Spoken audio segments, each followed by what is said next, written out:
You ask Tiger to calculate. This deals with linear inequalities with one unknown. The final result is h smaller than -8. Let's solve it step by step. Swap sides.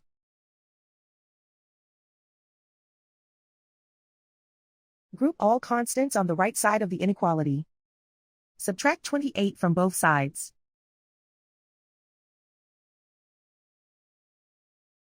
Group like terms.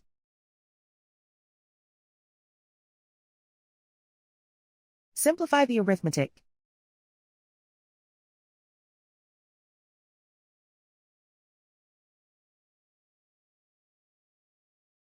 Convert the h into a positive number. Multiply both sides by -1. Whenever you multiply or divide by a negative, reverse the inequality sign.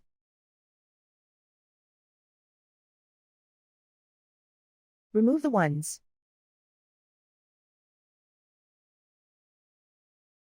Simplify the arithmetic.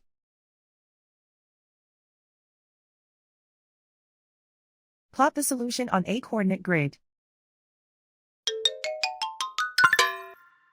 And so the final result is h smaller than -8.